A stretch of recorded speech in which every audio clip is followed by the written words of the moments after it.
Arriben les festes, Nadal, Reis, i la pregunta de cada any és: quin joc de taula regalo? Doncs aquest vídeo és per tu.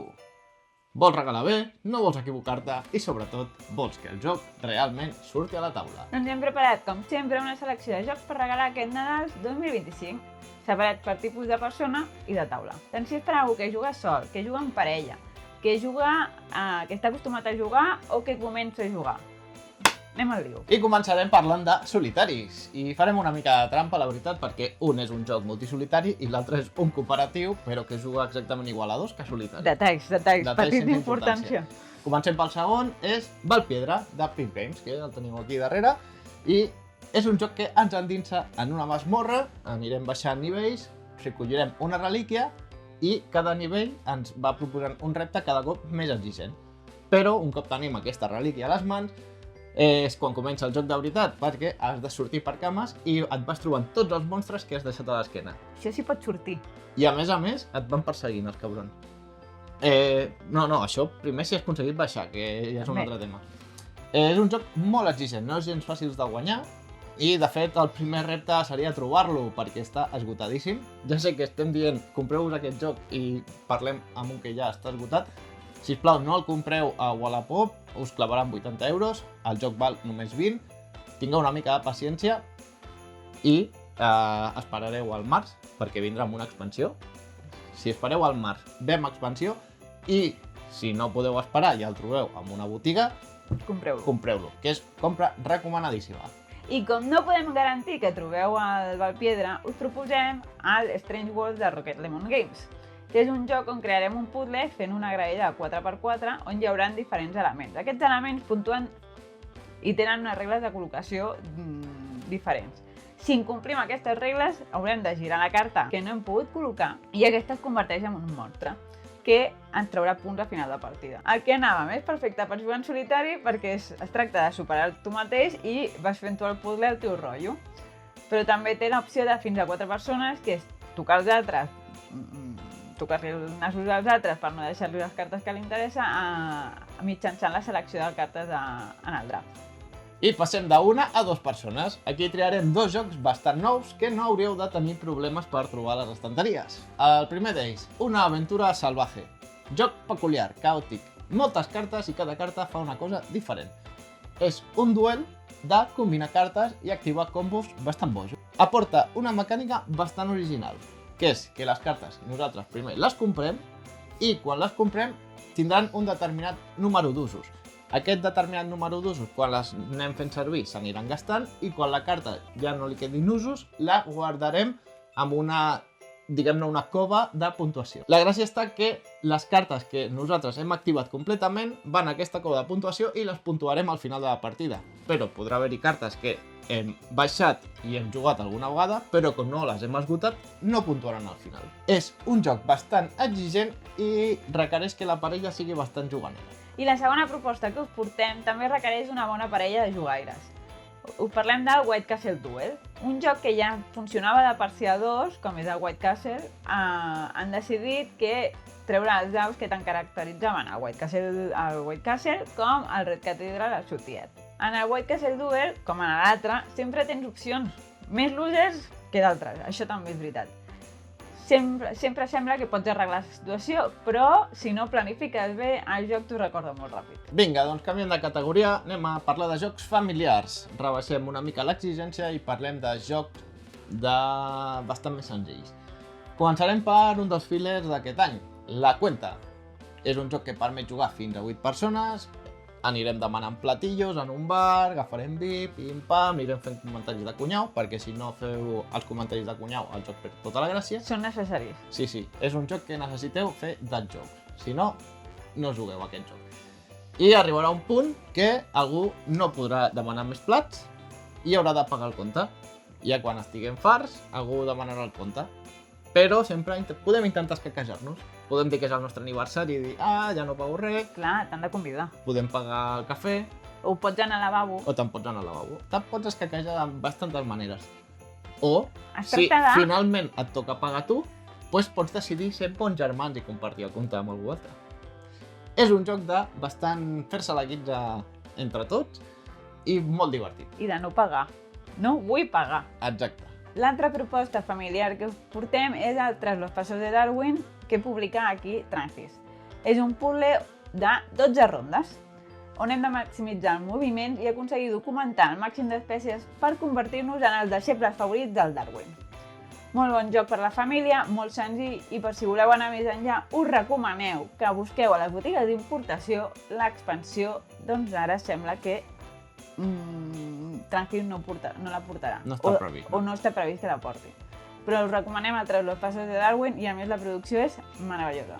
Sí, i l'expansió és... A mi em va donar la sensació al jugar-lo de que t'oferia el joc complet. Sí. Vale? O sigui que tingueu-ho en compte, però el joc base ja està molt bé. Si li voleu afegir una miqueta més, deixeu amb l'expansió un joc certament rodó. L'expansió complica una mica més el joc, però el base es pot jugar perfectament i tu passes molt bé i s'agraeix molt. I anem a parlar de jocs cooperatius. I seguint la tradició d'aquest vídeo, anem a parlar d'un joc que també està bastant complicat de trobar. És el Keep the Heroes Out. És un joc on ens convertirem en una sèrie de monstres que defensarem el tresor de la nostra masmorra d'uns herois que són realment molt pesats. Ens venen a robar. Venen a robar el tresor i normalment és normal que els hi cremem el cul. A cada torn el que farem són accions que ens permeten les cartes en un deck building amb uns dibuixos molt més simpàtics que el punyeterisme que ofereix aquest joc. L'ho dit, el joc està una mica esgotat, la reimpressió no crec que trigui, però en aquest sí que us oferim una alternativa i és que el podeu aconseguir en format videojoc tant per Steam com per Switch. I l'altre cooperatiu que proposem és un joc que podries dir, un altre joc del Senyor dels Anells, m'ho estàs dient de debò? Doncs sí, perquè és un tros de joc, la comunitat de l'Anillo, el juego de bazas. És un joc on es desenvolupa missions que hem de resoldre a través de les bases i està inspirat en la primera part de la trilogia del Senyor dels Anells. Podríem dir que és similar a la tripulació, però, al nostre parer, el millora i li dona una profunditat extra que el de la tripulació no el tenen. A més, està previst que treguin les dues parts següents de la trilogia. I ara anem a la categoria d'experts. Parlarem de dos jocs que ens han enamorat aquest any, però que sí que requereixen un cert nivell dins del mundillo. Segurament, si ets el target d'aquesta categoria, ja els deus tenir, però bueno, els anem a recomanar. Vinga, quin és el primer? Primer parlarem del Vote for Woman, que és un card driven amb una temàtica inspirada en el sufragisme femení dels Estats Units. És un duel molt tens i intens entre els feministes i els contraris a les dones que tinguin un dret tan fonamental com és el dret al vot.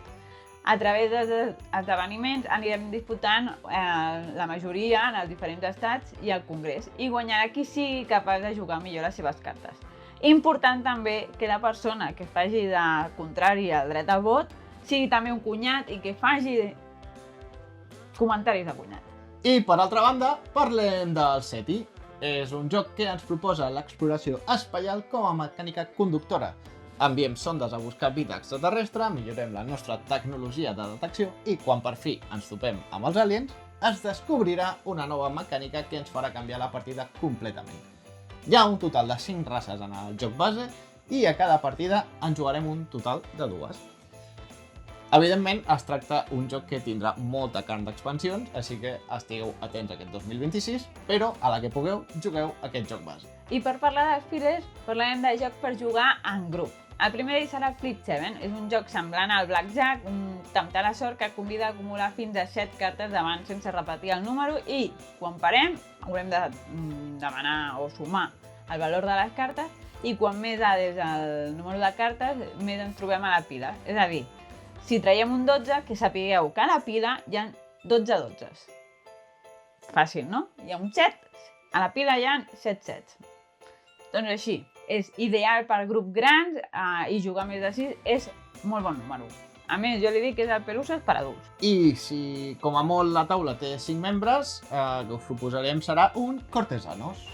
És un joc que a cada ronda robarem 3 cartes i el que farem serà guardar una per nosaltres, una li donarem a una altra persona i la tercera l'afegim a la taula, la seiem al centre. Quan s'esgotin totes les cartes, mirarem com ha quedat la taula central i mirarem quines famílies han quedat en gràcia o en desgràcia, segons a on estiguin asseguts, si a la part de dalt o a la part de baix. Llavors compararem la nostra zona de joc amb la taula central i sumarem un punt per cada carta agraciada i restarem punts per cada carta desgraciada. És un joc de punyalades traperes en tota regla. I si us pensàveu que ja havíem acabat, no, perquè nosaltres hem de portar el bonus track, més jocs, perquè nosaltres no podem fer top 7, no. Perquè si la gent sap sumar, hem fet 6 categories, hem parlat de 2 jocs a cada categoria, doncs el títol diu 15, falten 3. Quins 3 són aquests? El Red Carpet, que és un joc on ens tornarem paparazzis i anirem a fer les fotos de les estrelles que vagin a la gala dels Oscars, dels premis de la premsa dels Estats Units. Però ja ens entenem, no? Utilitzarem el nostre propi mòbil per fer les fotografies i haurem de donar cops de colze per trobar la millor posició allà, en primera fila. El segon bonus track seria Successió, que és un joc narratiu d'autoria catalana ideal per grups on serem els familiars d'un rei moribund i ens barallarem verbalment pel tron. A cada ronda agafarem una carta i ens plantejarà una qüestió a la que respondrem bonament com puguem i la resta ens podrà fer fins a 2 preguntes relacionades amb aquell tema. Farem diverses rondes i un speech final i votarem qui millor hagi defensat la seva candidatura. I per últim parlarem del Duelo por Carria, que és un intel·ligent joc de cartes per 2 persones. Les 2 persones tenen la mateixa baralla, amb el mateix número de cartes i que fan el mateix. La gràcia és que hem de guanyar minicombats jugant aquestes cartes. I com es fa? Doncs tirarem les cartes, jugarem cartes i la carta més alta guanyarà el combat. Però qui perdi, si la carta més baixa, activa l'habilitat de la carta i pot fer que canviïn coses. Si som capaços de guanyar 5 punts, guanyem la partida. I fins aquí les recomanacions perquè regaleu aquest Nadal. Deixa'm als comentaris quin d'aquests has provat, quin t'ha picat la curiositat, quins has demanat a la carta dels Reis o, si pel contrari, et semblen una merda de recomanacions i vols afegir les teves. Però tot això ho deixes als comentaris. I si no t'has subscrit, et subscriu, que ja trigues, que portem 5 anys fent vídeo. Donaré el polze al vídeo i que us portin molts jocs de taula aquestes festes. Nosaltres marxem ja i ens veiem per les xarxes. Fins a la propera. Adéu!